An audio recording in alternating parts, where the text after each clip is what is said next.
अभी जब आदम ने पाप किया तो क्या हुआ, उनके अंदर का आत्मा का जो परमेश्वर का जो स्वरूप था वो उनसे चले गया। पाप करने के कारण परमेश्वर का जो स्वरूप आदम के अंदर था वो क्या हो गया, खत्म हो गया। अभी देखो जो खत्म हो गया उस जगह में फिर कौन आ गया, शैतान की आत्मा आ गया। तो चाहे भक्ति करने वाले हो, तपस्या रखने वाले हो, जब तक उनके अंदर दोबारा परमेश्वर की आत्मा न आते तब तक कौन वास करता है, शैतान की आत्मा। इसलिए कल रात को मैं प्रचार किया, नया मनुष्य उत्पन्न होना है। क्या होना है, ये जो खो गया है, ये परमेश्वर का स्वरूप जो खो गया है वो दोबारा क्या आना है, उत्पन्न होना। इधर आप देख सकता है पहले मनुष्य के अंदर पहला मनुष्य किसका स्वरूप में परमेश्वर बनाया, आप सबको मालूम है। पढ़िएगा उत्पत्ति पहला अध्याय उसका 26 से 28 तक पढ़िएगा। उत्पत्ति पहला अध्याय उसका 26 से 28 तक। परमेश्वर ने कहा, हाँ माइक में पढ़ो। हाँ। फिर परमेश्वर ने कहा, हम मनुष्य को अपने स्वरूप के अनुसार अपनी समानता में बनाएं, और वे समुद्र की मछलियों और आकाश के पक्षियों और घरेलू पशुओं और सारी पृथ्वी पर और सब रेंगने वाले जंतुओं पर जो पृथ्वी पर रेंगते हैं अधिकार रखें। तब परमेश्वर ने मनुष्य को अपने स्वरूप के अनुसार उत्पन्न किया। अपने स्वरूप के अनुसार उत्पन्न किया। अपने ही स्वरूप के अनुसार परमेश्वर ने उसको उत्पन्न किया। नर और नारी करके उसने मनुष्यों की सृष्टि की। देखिए पहले मनुष्य किसके स्वरूप में था, परमेश्वर के स्वरूप में। ये आप देख रहे हैं ना, ये लाल रंग का जो दिखाई दिया वो क्या है, क्या बताता है, परमेश्वर का स्वरूप, the likeness and image of God. लेकिन जब उन्होंने पाप किया तो क्या हुआ, ये परमेश्वर का स्वरूप उनसे चले गया। परमेश्वर ने बोला तुम पाप करेंगे तो मरेंगे, ये स्वरूप चले गया। तो वो स्वरूप चले गया तो कौन कब्जा कर दिया, शैतान ने कब्जा कर दिया। तो इस ऐसा व्यक्ति के अंदर दोबारा जन्म लेने से, इधर में आप देख सकते हैं परमेश्वर का स्वरूप फिर दोबारा पीदरी मनुष्य फिर उनके अंदर आ गया। एक अविश्वासी है, एक विश्वासी, अविश्वासी और विश्वासी। अविश्वासी के अंदर कौन वास करता है, शैतान। विश्वासी के अंदर परमेश्वर का द्वारा जन्म लिया हुआ नया मनुष्य वास करता है। यह तब्दीली आना, इसके लिए कल रात को मैंने प्रचार किया, जब तक एक आदमी पश्चाताप नहीं करते तब तक उनके अंदर क्या नहीं आ सकता, परमेश्वर का तरफ से जन्म लेने वाला नया मनुष्य नहीं आ सकता।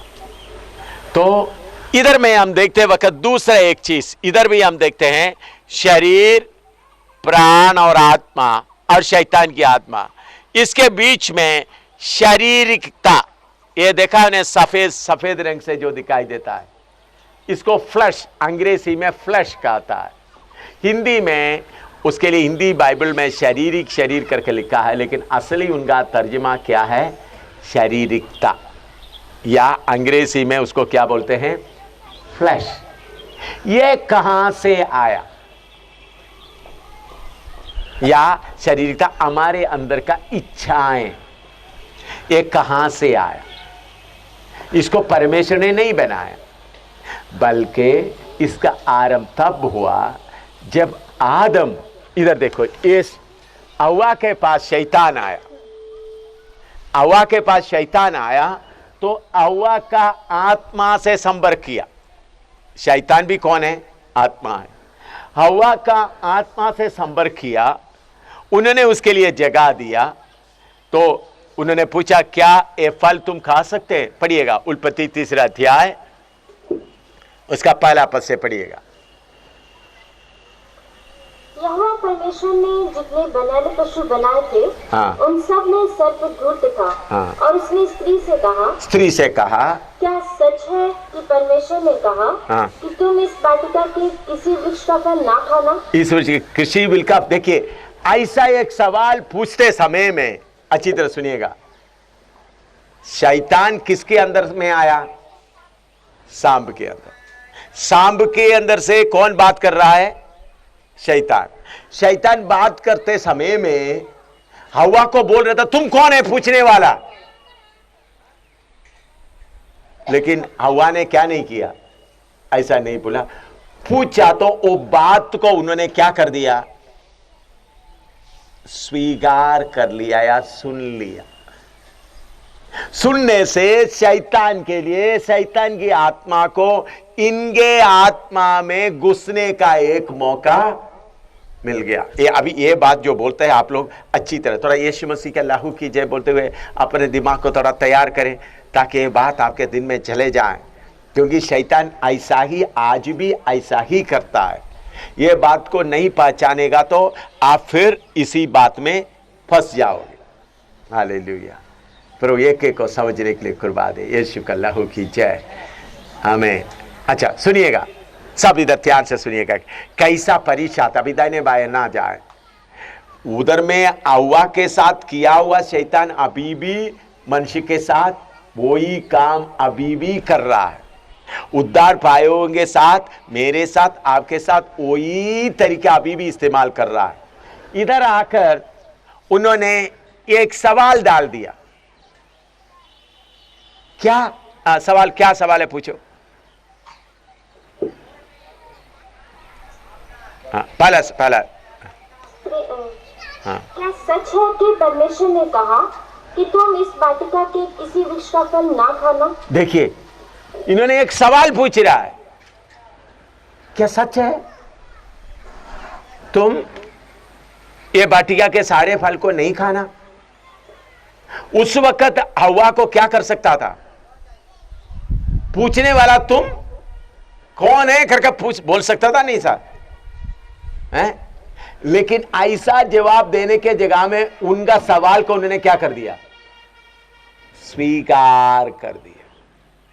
स्वीकार करने से उनके आत्मा में घुसने का मौका मिला है। आज भी आपको परीक्षा में कैसा पड़ जाता है, शैतान कोई तीर के तरह कोई विचार आपके अंदर डाल देता है। अगर वो विचार को आप वचन के द्वारा काटेगा तो बच जाएगा, लेकिन वो विचार आपके अंदर बैठने देगा तो बच्चा पैदा करेगा।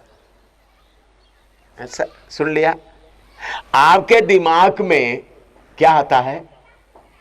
इधर बैठे बैठे भी कितने विचार आते हैं, तो वो विचार को आप काटेगा तो बच्चा पैदा नहीं होगा। हव्वा ने क्या कर दिया?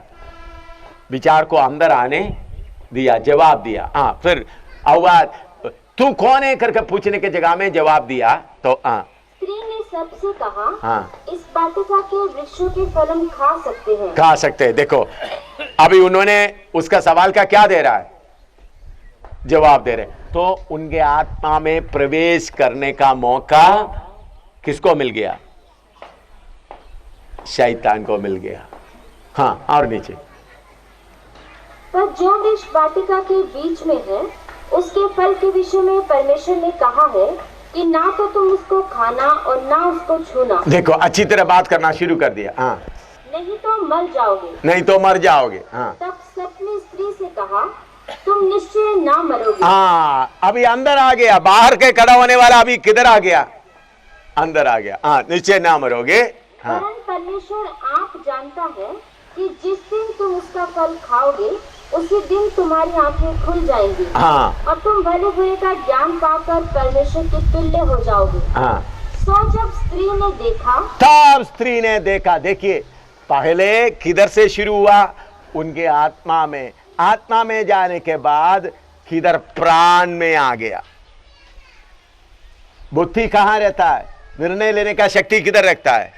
प्राण में। फिर बुद्धि, तो सोचने लगा। और नीचे पढ़ो। सो जब स्त्री ने देखा कि इस वृक्ष का फल खाने में अच्छा और देखने में मन भाऊ और बुद्धि देने के लिए चाहने योग्य भी है, हाँ, तब उसने उसमें से तोड़कर खाया। देखिए इधर आप लोग ध्यान से देखना, कैसा फ्लैश उत्पन्न होता है या शरीर तो उत्पन्न होता है, ये बात आपको मालूम नहीं है तो आप ही लगातार गिरते रहोगे मसीह जीवन में। इधर देखिएगा, सब इधर ध्यान से देखिए, आपके अंदर में भी ये आता है।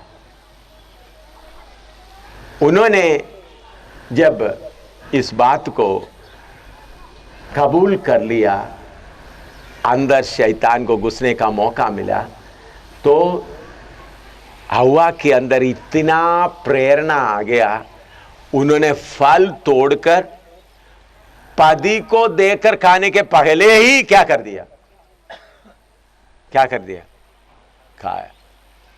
मामूली उनके अंदर ये प्रेरणा आने के पहले तो कोई फल तोड़ेगा तो मैं सोचता हूं दोनों इकट्ठा मिलकर खाते होंगे। आज ये फ्लैश उत्पन्न होने के बाद इतना ज्यादा उनके अंदर आ गया, पहले क्या कर दिया, खा लिया। इसको बोलते हैं फ्लैश।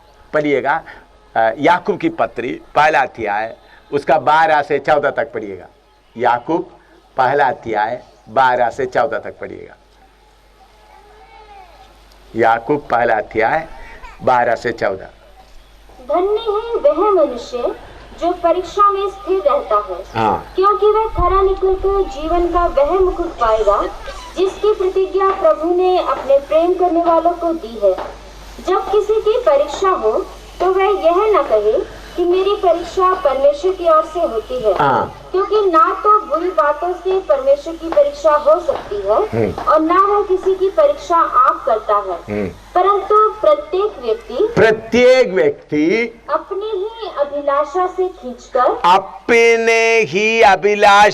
खींचकर और फंसकर, अभिलाषा आ गया फिर क्या हो जाता है, फंसकर परीक्षा में पड़ता है। फिर अभिलाषा गर्भवती होकर पाप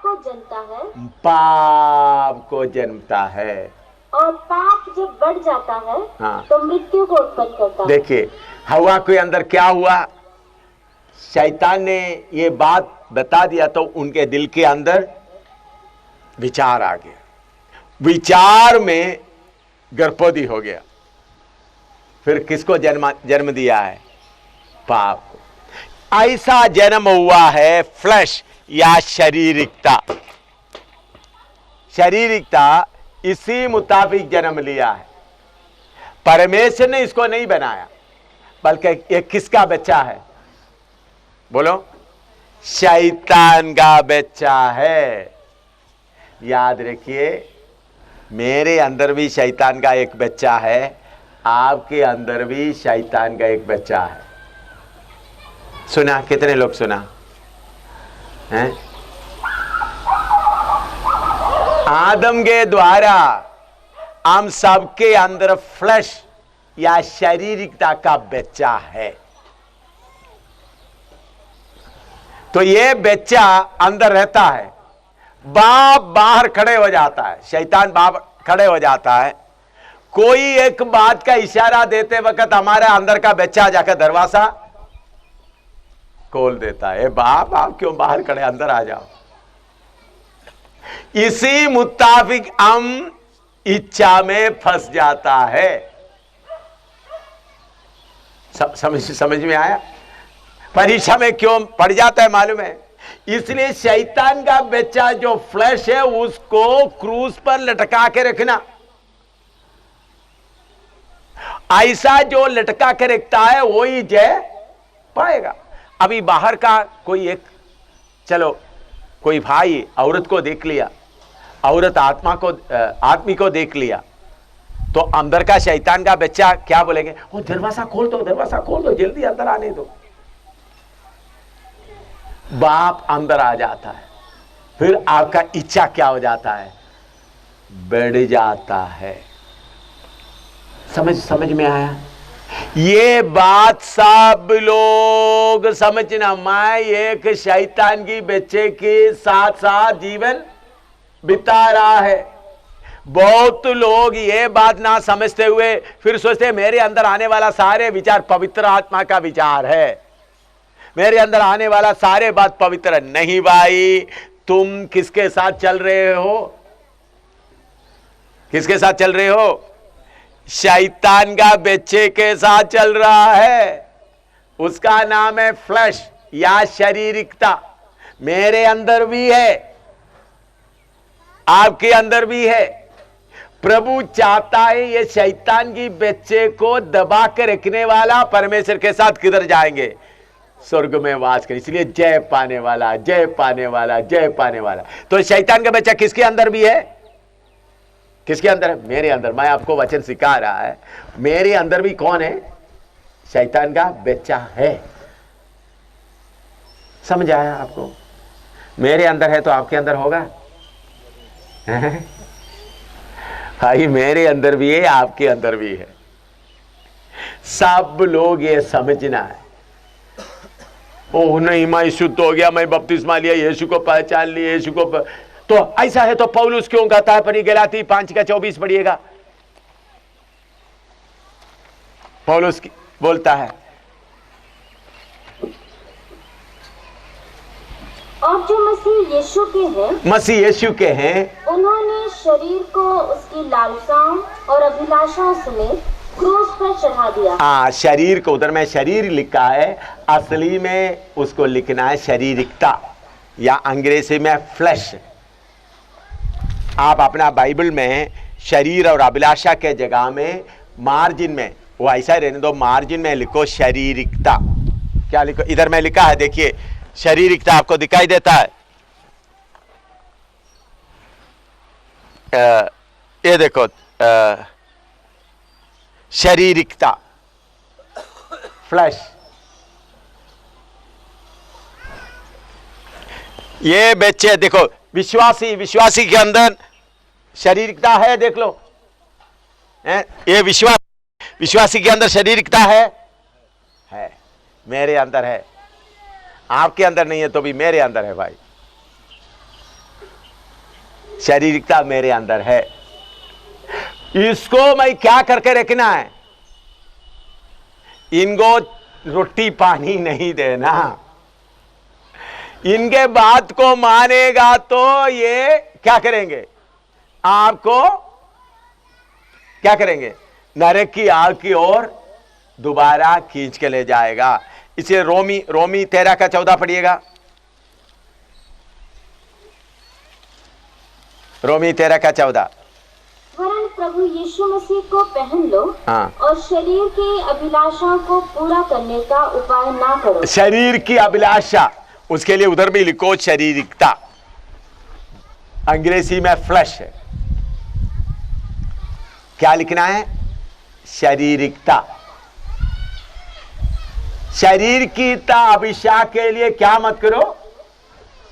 उपाय ना करो। इधर देखे, नोट करके इधर देखे। मेरे अंदर, आपके अंदर शारीरिकता नाम से एक शैतान का बच्चा है।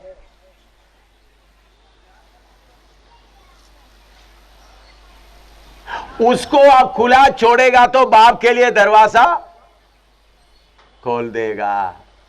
बाप कौन है? शैतान।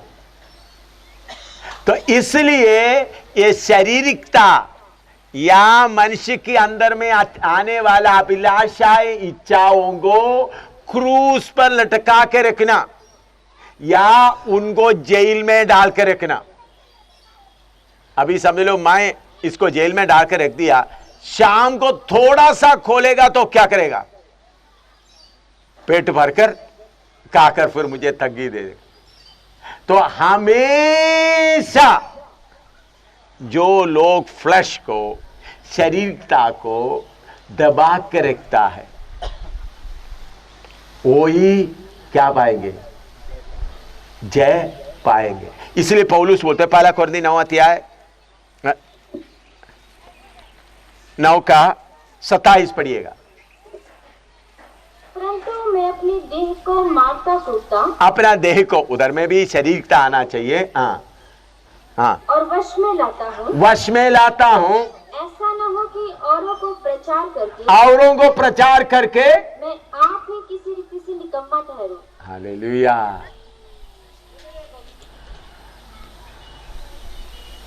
मेरे प्यारों, कितने लोगों को ये बात समझ में आ रहा है? या आपका सिर के ऊपर से जा रहा है? कुछ समझ में आ रहा है? बोलो। हैं? तो नहीं तो फिर ठीक है, ये बातों को समझने के लिए रोमी 7वां अध्याय में आइएगा। रोमी 7वां अध्याय थोड़ा सा और खुला आपको मिल जाएंगे।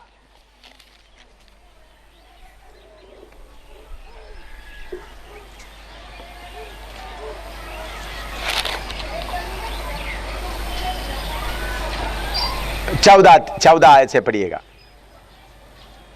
रोमी 7 का 14, सब ध्यान से पढ़े। हाँ, क्योंकि हम जानते हैं कि व्यवस्था तो आत्मिक है, परंतु मैं शारीरिक और पाप के हाथ बिका हुआ हूँ। और जो मैं करता हूँ उसको नहीं जानता, क्योंकि जो मैं चाहता हूँ वह नहीं किया करता, परंतु जिससे मुझे घृणा आती है वही करता हूँ। और यदि जो मैं नहीं चाहता वही करता हूँ, तो मैं मान लेता हूँ कि व्यवस्था भली है। तो ऐसी दशा में उसका करने वाला मैं नहीं, वरन पाप है जो मुझ में बसा हुआ है। क्योंकि मैं जानता हूँ कि मुझ में अर्थात मेरे शरीर में कोई अच्छी वस्तु वास नहीं करती। इच्छा तो मुझ में है, परंतु भले काम मुझसे बन नहीं पड़ते। क्योंकि जिस अच्छे काम की मैं इच्छा करता हूँ वह तो नहीं करता, परंतु जिस बुराई की इच्छा नहीं करता वही किया करता हूँ। परंतु यदि मैं वही करता हूँ जिसकी इच्छा नहीं करता, तो उसका करने वाला मैं न रहा, परंतु पाप जो मुझ में बसा हुआ है। सो मैं यह व्यवस्था पाता हूँ कि जब भलाई करने की इच्छा करता हूँ तो बुराई मेरे पास आती है। क्योंकि मैं भीतरी मनुष्य से तो परमेश्वर की व्यवस्था से बहुत प्रसन्न रहता हूँ, परंतु मुझे अपने अंगों में दूसरे प्रकार की व्यवस्था दिखाई पड़ती है, जो मेरी बुद्धि की व्यवस्था से लड़ती है और मुझे पाप की व्यवस्था के बंधन में डालती है जो मेरे अंगों में है। देखिए, ये अनुभव आप में से किसी को है? बोलो। या सिर्फ पौलुस को ही है? बोलो बोलो। कितने लोग बोलते हैं मेरे अंदर में है? थोड़ा सा 2-3 लोगों को ही, बाकी सब जय पाया हुआ लोग हैं। सब वो वचन दोबारा पढ़े और एक बार पढ़े। सब अपना अपना बाइबल में पढ़े, थोड़ा अपना अपना बाइबल में पढ़े, पढ़कर समझे। 14 से पढ़कर समझे, पढ़कर देखे। 7 का 14 से पढ़कर देखे।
हाँ, पढ़ लिया तो इधर देखिए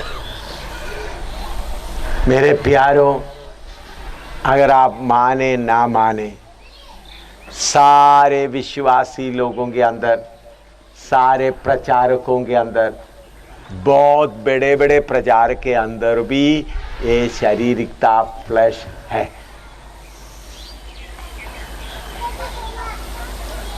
बहुत बार इस बात को ना पहचानने के कारण ये शारीरिकता हमारे अंदर जय पाता है। इसको, इस मांग को, इस शारीरिकता को आप किधर रखना है? क्रूस पर लटका के रखना है, या उनके बातों को, उनके मांग को पूरा नहीं करना। अगर उनका मांग आप पूरा करना शुरू करें तो जरूर उन्होंने आपको किधर लेके जाएगा? पाप के बंधन में लेके जाएगा। हालेलुया, यीशु का लहू की जय। अगर अभी आप देखिए, बहुत लोग प्रार्थना करता है किसके लिए? शारीरिकता के बातों को पूरा करने के लिए। तो आपका जो मन में जो बात आता है वो परमेश्वर के वचन के अनुसार का है करके आप जांच कर नहीं देखेगा तो आपके अंदर का शारीरिकता जाग उठेगा। प्रभु चाहता जो उसके ऊपर जय पाए वो ही किधर रहे? परमेश्वर। अभी बड़ी बात नहीं, आप दूसरे एक बहन का सूट देख लिया, सूट या साड़ी देख लिया, या भाई का कपड़ा देख लिया, वॉच देख लिया, जूता देख लिया, आपके मन के अंदर इच्छा आना शुरू कर देता है। योंगिचो, जो कोरिया का योंगिचो एक किताब लिखा है, और पीजी वर्गीस दिल्ली में उन्होंने उसको हिंदी में तर्जुमा करके दिया है। उसका जब फोर्थ डायमेंशन, क्या अनुग्रह पाने का चाबी। मैंने योंगिचो को भी किताब लिखकर 12 पेज का एक चिट्ठी लिख करके उनको बताया, तुमने नरक का उपदेश कलीसिया में लाकर बर्बाद करने के लिए तुम जवाबदार है। 12 पेज के चिट्ठी मैंने लिखकर उनको भेजा। पीजी वर्गीस जवाब दिया, मैं मानता हूं उसमें सीखने का है। लोगों यीशु मसीह के कलीसिया को नरक का उपदेश लेकर किधर में? योंगिचो क्या लिखा है? अगर तुमको कोई चीज चाहिए तो पहले विश्वास करो प्रभु तुमको देगा, फिर प्रार्थना करो तो वो विश्वास में वो चीज तुम्हारे अंदर में गर्भवती हो जाता है। फिर 2 महीने के बाद, 3 महीने के बाद, 5 महीने के बाद तुमको मिल जाता है। उसके लिए कुछ वचन भी उन्होंने, ढूंढो तो मिलेगा, खटखड़ाओ खोला जाएगा। उधर में लिखा ढूंढो खटखड़ाओ मिलेगा, दुनियावी शरीर की बातों के लिए नहीं बल्कि उधर पवित्र आत्मा के बारे में लिखा है।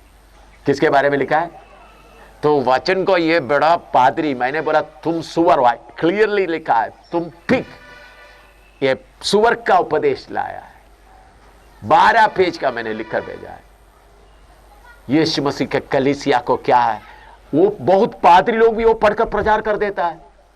ओ देखो तुमको वो चाहिए, प्रचार करो। ये देखिए मेरे प्यारों, अच्छी तरह आपने सुनना, ये पादरी लोग डिग्री है तो उनको वचन नहीं मालूम है, परमेश्वर का वचन नहीं था। शैतान उसका दिमाग को पकड़ कर बांध करके रखा हुआ है, शारीरिकता बना, शारीरिक बना कर रखा है। अच्छी तरह समझना, पुराना नियम के लोगों को परमेश्वर दुनिया का आशीष दिया। अच्छी तरह समझना, आदम से लेकर यूहन्ना बपतिस्मा देने वाले को प्रभु ने क्या वायदा दिया? इस संसार का वायदा दिया। क्यों? उस समय का लोग सोचते थे जिनका देवता ताकत वाला है वो धन दौलत देता है, तो सर्वशक्तिमान परमेश्वर शक्तिमान है करके प्रकट करने के लिए परमेश्वर अब्राहम पुराना नियम के लोगों को क्या दे दिया? धन दौलत दे दिया। और उसके साथ साथ पुराना नियम में, पुराना समय में लोग सोचते जिसका देवता को शक्ति है वो दूसरों का लड़ाई, दूसरों को हराता है। तो इसलिए परमेश्वर इस्राएल के साथ रहकर सारे लड़ाई में अन्य जातियों को क्या करता रहा? मार डालता रहा। लेकिन जब परमेश्वर का समय पूरा हुआ, सही उपदेश आया, प्रभु यीशु बोलता है जो सब कुछ त्यागता नहीं मेरा चेला नहीं हो सकता। प्रभु यीशु बोला तुम्हारा इधर में मारेगा तो इधर में मारेगा तो दूसरा दूसरा भी क्या करो, दिखाओ। फर्क है बोलो। तो पहले पुराना नियम के लोगों के लिए यह दुनिया का राज्य दिया था, नया नियम के लोगों के लिए इस धरती में नहीं बल्कि किधर, नया यरूशलेम। ये बात योंगिचो सुअर को मालूम नहीं है, मैं उसको सुअर ही बुलाता हूं, डॉक्टर नहीं बोलता। डॉक्टर बोलता डॉक्टर सुअर, डॉक्टर सुअर। अगर उन्होंने अगर पश्चाताप कर किताब वापस लिया तो मैं उनको बुलाना, नहीं तो डॉक्टर सुअर। लाखों लोगों को क्या बनाया उन्होंने, शारीरिक बना दिया। लोग उसको पढ़कर प्रार्थना करना शुरू, हो प्रभु। अभी अभी अभी देखियो, अभी उन्होंने किताब में लिखा है, मैंने उनका चर्च में भी गया है, देखने के बाद मैंने आपको बता रहा हूं। मैं ऐसा पब्लिक में किसी का नहीं करता जब तक मुझे पूरा मालूम नहीं होता। उन्होंने लिखा है, अगर कोई किसी एक को शादी होना है, लड़की शादी हो, प्रभु मैं BA पास हुआ हूं, मैं गोरे रंग का हूं, मेरे 5 फुट 4 इंच है, प्रभु मुझे MA का लड़का चाहिए प्रभु। और दूसरा उनको 5 फुट 6 इंच होना चाहिए, वो भी गोरा होना चाहिए। प्रार्थना करना शुरू करता है तो परमेश्वर क्या करेगा, स्वर्गदूतों को भेजेगा, ढूंढेगा अपना बेटी का। प्रार्थना आ गया, वो ढूंढ रहा किधर से है। कितने बेइज्जती का बात, बाइबल बिल्कुल मालूम नहीं, इसमें लिखा हुआ बात को मालूम नहीं, लोगों का शारीरिकता को। उन लोग बोलते हैं देखो योंगिचों के पास 8 लाख विश्वासी है। कितना है? 8 लाख। भाई कुंभ मेला में जाओ, कितना आएगा उधर? कुंभ मेला इलाहाबाद कुंभ मेला में जाएगा तो कितना आएगा? 8 लाख नहीं, कितने लाख है उधर। भाई शारीरिकता का बिक्री जिधर होता है सारे भीड़ इकट्ठा होगा, क्योंकि किसी को कार चाहिए, किसी को मकान चाहिए, किसी को नौकरी चाहिए, किसी को पति चाहिए, किसी को पत्नी चाहिए, सबको कुछ ना कुछ चाहिए, सब योंगिचों के चर्च में आ जाएगा। लेकिन जिसको त्यागने का मन है वो किधर आएगा? यीशु के पीछे चलेगा। मैं सही उपदेश बोल रहा है, झूठा उपदेश बोल रहा है? आप बोलिए। मैं बाइबल का उपदेश बोल रहा हूं, जो यीशु मसीह का मुंह से निकला हुआ वचन बता रहा हूं। परमेश्वर पवित्र प्रभु यीशु मसीह के मुंह से निकला हुआ। प्रभु ने बोला त्यागो, अगर कोई मेरा चेला होना चाहता। पढ़िएगा लूका 14 का 25 से पढ़िएगा, 25 से 33 तक। लूका 14 का 25 से 33 तक पढ़िएगा। और जब बड़ी भीड़ उसके साथ जा रही थी, हाँ। तो उसने पीछे फिरकर उनसे कहा, यदि कोई मेरे पास आए और अपने पिता और माता और पत्नी और लड़के वालों और भाइयों और बहनों वरन अपने प्राण को भी अप्रिय ना जाने, तो वह मेरा चेला नहीं हो सकता। और जो कोई अपना क्रूस ना उठाए और मेरे पीछे ना आए, वह भी मेरा चेला नहीं हो सकता। तुम में से कौन है कि गढ़ बनाना चाहता हो और पहले बैठकर खर्च ना जोड़े कि पूरा करने की बिसात मेरे पास है कि नहीं?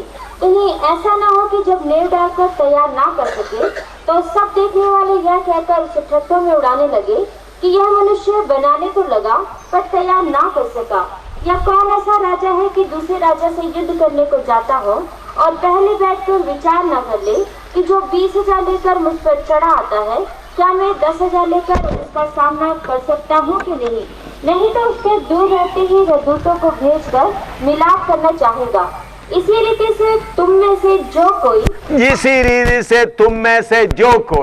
अपना सब कुछ त्याग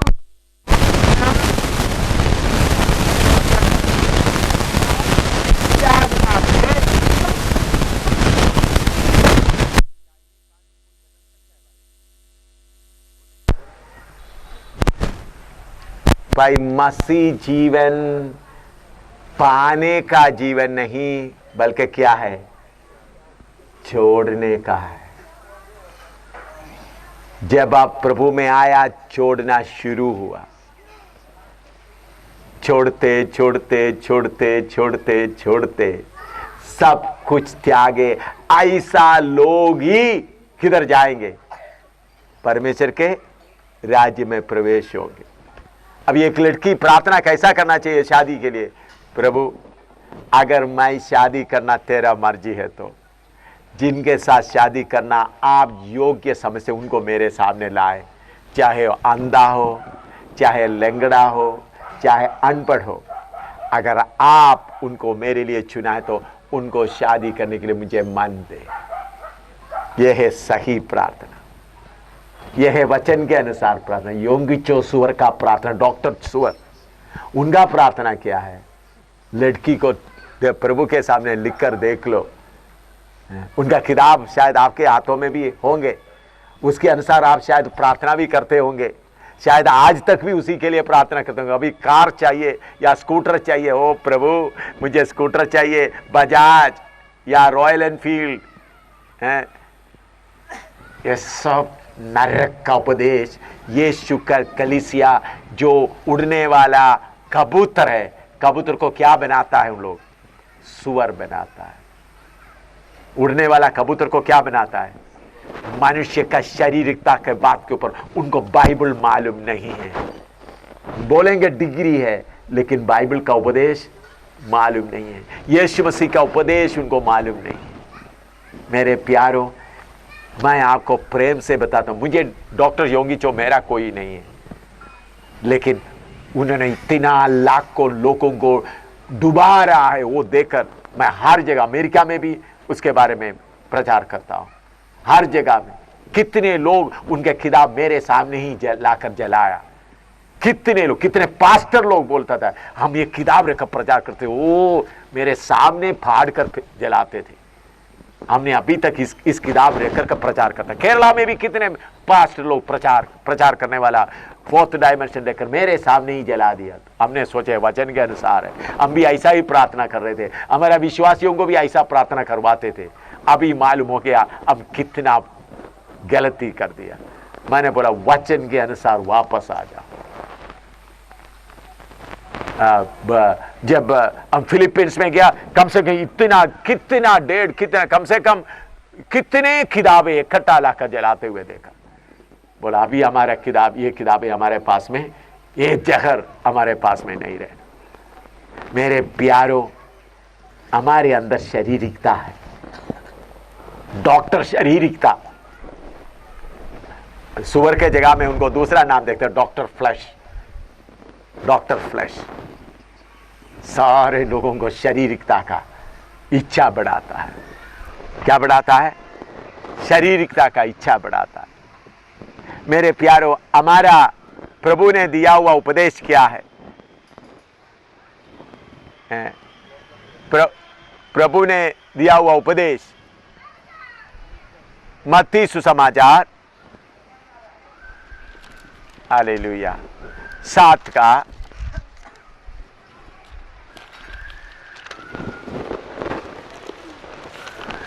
13-14 पढ़िएगा। मत्ती सुसमाचार 7 का 13-14।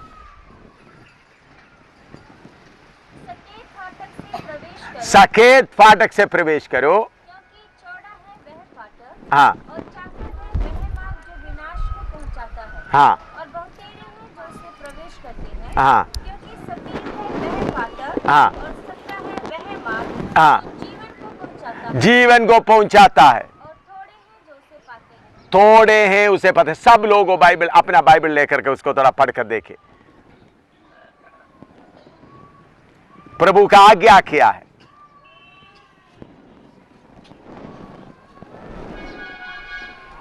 देखिए उधर दोबारा वचन पढ़िएगा। सकेत फाटक से प्रवेश करो, क्योंकि चौड़ा है वह फाटक और चाकल है वह मार्ग जो विनाश को पहुंचाता है, और बहुतेरे हैं जो उससे प्रवेश करते हैं। क्योंकि सकेत है वह फाटक और सकरा है वह मार्ग जो जीवन को पहुंचाता है, और थोड़े हैं जो उसे पाते हैं। हाँ, मेरे आपको सही उपदेश चाहिए या नहीं? बोलिएगा। हैं? बाइबल में दिया हुआ सही उपदेश। देखिए, माइक कुछ भी बोलकर चले जा सकता है, लेकिन वचन हमेशा कायम रहता है। हमारा बुनियाद सही फाउंडेशन में होना है। यीशु मसीह के पीछे आने वाला लोगों के लिए कुछ कमाने का नहीं है, बल्कि जो कुछ है वो भी त्यागने का है।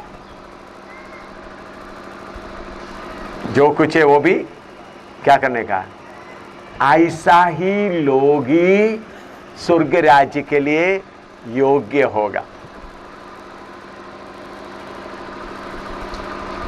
खुला फाटक से अपना मनमर्जी से एक एक बातें प्रभु से मांगते हुए चलने वाला किधर नहीं होंगे, परमेश्वर के राज्य में प्रवेश नहीं होंगे।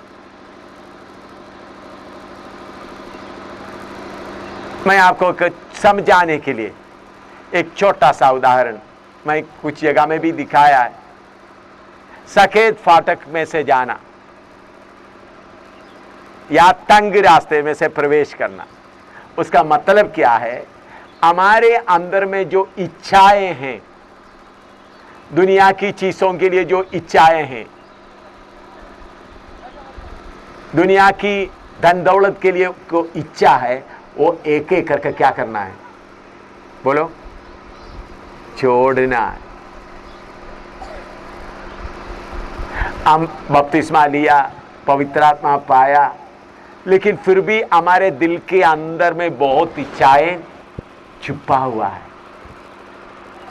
ये छुपा हुआ इच्छाओं को छोड़ने वाला ही परमेश्वर यीशु मसीह के साथ आनंदकाल का जीवन में राज्य कर सकता है। हो सकता है अभी आप गरीब है, लेकिन आपके अंदर का इच्छा उधर पड़ा हुआ है। मौका आते समय में वो बात क्या हो जाएगा, निकलाएगा। अभी आप धन दौलत नहीं खरीदा क्योंकि आपके पास क्या नहीं है, पैसा नहीं।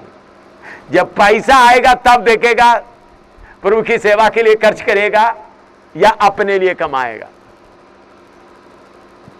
तो आप गरीब है करके बोलने से आपके अंदर इच्छा नहीं है करके नहीं, मौका आया नहीं है। क्या है, मौका आया नहीं। मौका आते वक्त ही मालूम होगा आपके अंदर इच्छा है या नहीं। इसलिए मेरे प्यारों, तंग रास्ते में जाना, कोई एक भाई आए, थोड़ा सा मैं बताना